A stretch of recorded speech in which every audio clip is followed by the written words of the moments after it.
Kanalıma hoş geldiniz.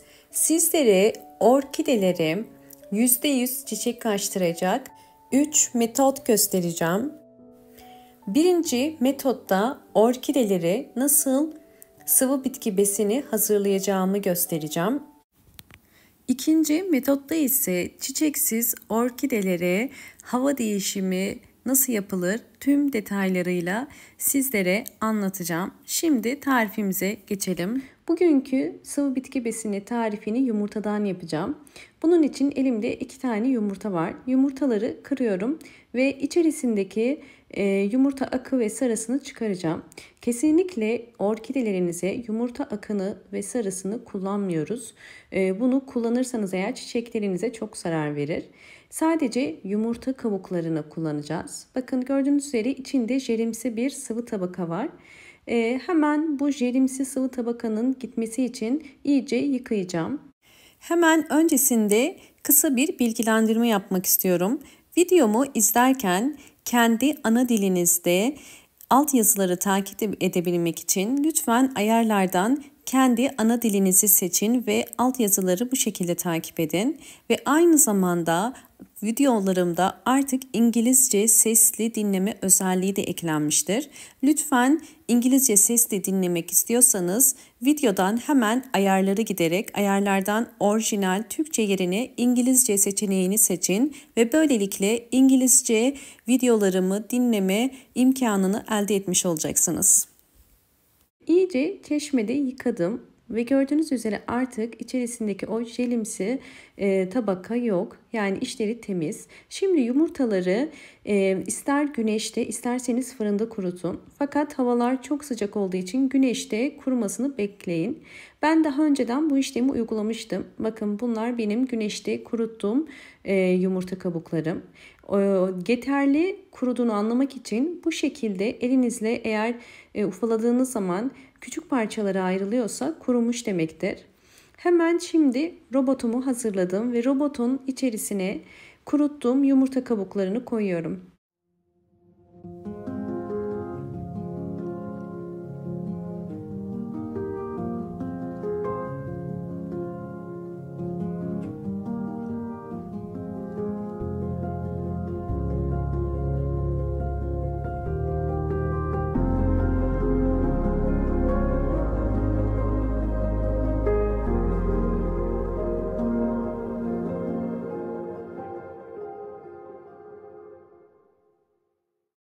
Videomu buraya kadar izlediyseniz ve beğendiyseniz hemen beğen tuşuna basıp kanalıma da abone değilseniz eğer bana destek olmak için abone olabilirsiniz. Bu hale getirmemizin nedeni daha hızlı aktifleşebilmesi için. Bildiğiniz üzere yumurta kabuğunda çok yüksek kalsiyum var ve bu kalsiyumun suda daha hızlı aktifleşebilmesi için toz haline getiriyoruz. Evet, şu anda hazır. Şimdi 1 yemek kaşığı yumurta kabuğu tozunu bir kabın içerisine koyuyorum. Üzerine kaynar su koyacağım. Bu işlemi yapmamın nedeni daha hızlı kalsiyumun suya geçmesi. Kaynar suyu ilave ediyorum. Ve 1 litre ölçü olarak. Daha sonra bunun kapağını kapatıp bunun soğumasını bekleyeceğim. Fakat isterseniz bir gece bekletirseniz çok daha kalsiyum açığa çıkacaktır. Eğer aceleniz yoksa bir gecede bekletebilirsiniz. Şimdi bunu soğuması için bir kenara bırakıp bekleteceğim.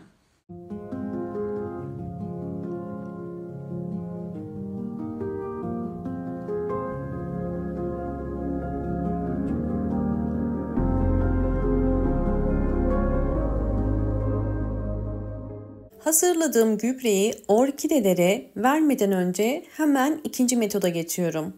İkinci metot özellikle bir türlü çiçek açmayan orkideler için mutlaka uygulanması gereken metot ve bu metot %100 sonuç verir.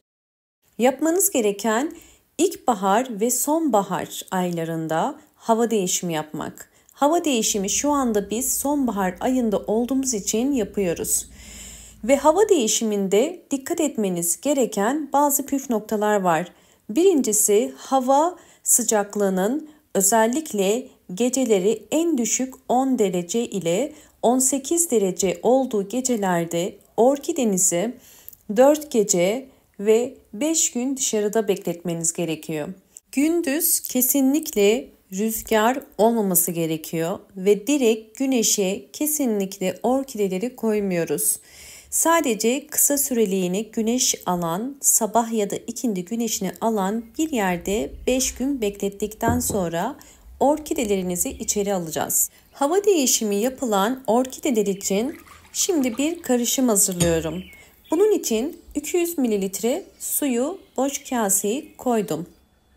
Üzerine bir tatlı kaşığı dolusu limon suyu koyuyorum.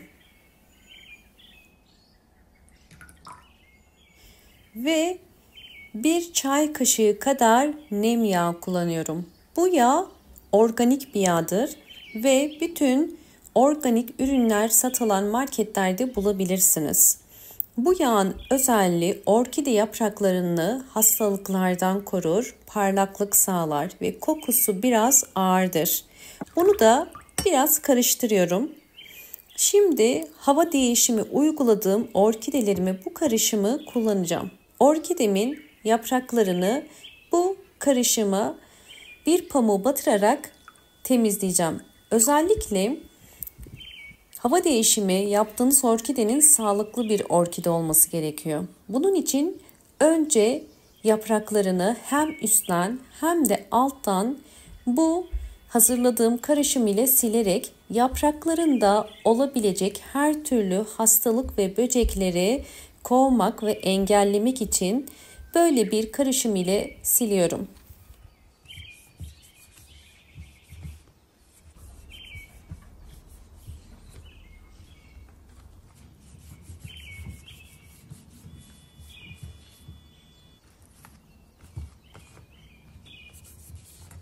Yaprağını sildim. Orkidenin bakın canlılık ve parlaklığını görüyorsunuz. Bu nem yağı sayesinde oluyor. Böylelikle orkide yaprakları daha sağlıklı olmuş olacak. Şimdi diğer orkidemin yapraklarını da bu işlemi uyguluyorum. Ben özellikle bu işlemi ayda bir kere evdeki bütün yeşil yapraklı bitkilerimi kullanıyorum. Orkidelerde de yine çok faydasını göreceksiniz. Videomu buraya kadar izlediyseniz ve beğendiyseniz hemen beğen tuşuna basıp kanalıma da abone değilseniz eğer abone olarak bana destek verebilirsiniz. Hava değişimi uyguladığım orkidemin yapraklarını nem yağı ve limonlu su ile sildikten sonraki görüntüsü bu şekilde. Hem çok sağlıklı yapraklara sahip olmuş oluyor hem de çok parlak gözüküyor. Şimdi köklerini de göstermek istiyorum. Eğer bir orkidenin çiçek çıkarmasını istiyorsanız mutlaka köklerinin sağlıklı olması gerekiyor. Bakın bu şekilde aktif yeni kök uçları çıkıyorsa bu orkidenizin sağlıklı olduğunu gösterir. Çünkü kökleri sağlıklı olmayan bir orkide kesinlikle çiçek dalı çıkarmaz. Bu yüzden hava değişimi uygulayacağınız orkidenin de sağlıklı köklere sahip olması gerekiyor. Bu uygulamaları yaptıktan sonra en son olarak orkidemize çiçek dalı çıkarabilmesi için videonun başında hazırladığım gübreyi vereceğim. Evet, suyum soğudu. Yumurta kabuğu suyuyla hazırlamış olduğum gübrem artık hazır. Su yeterince soğudu. Fakat üzerinde bakın gördüğünüz üzere bu şekilde köpükler ve içinde tortular var. O yüzden bunlardan ayırmak için süzmemiz gerekiyor. Hemen bir süzgeç ile süzüyorum.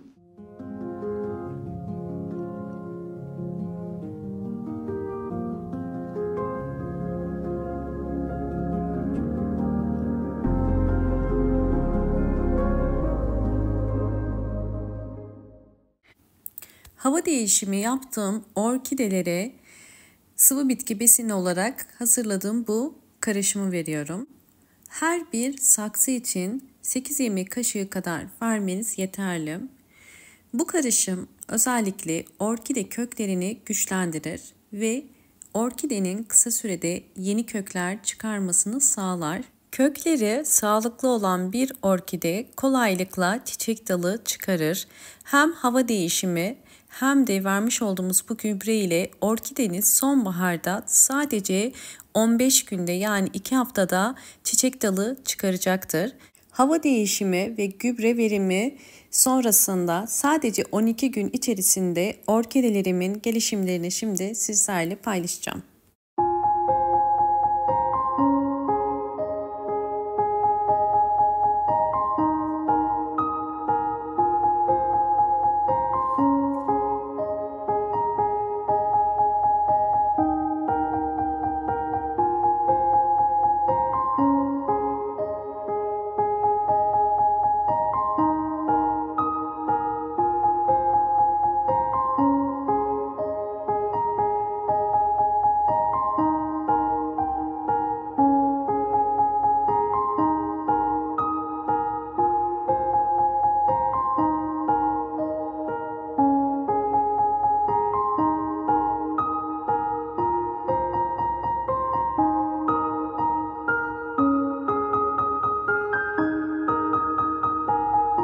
Videomu buraya kadar izlediyseniz ve beğendiyseniz hemen beğen tuşuna basıp kanalıma da abone değilseniz eğer bana destek olmak için abone olabilirsiniz.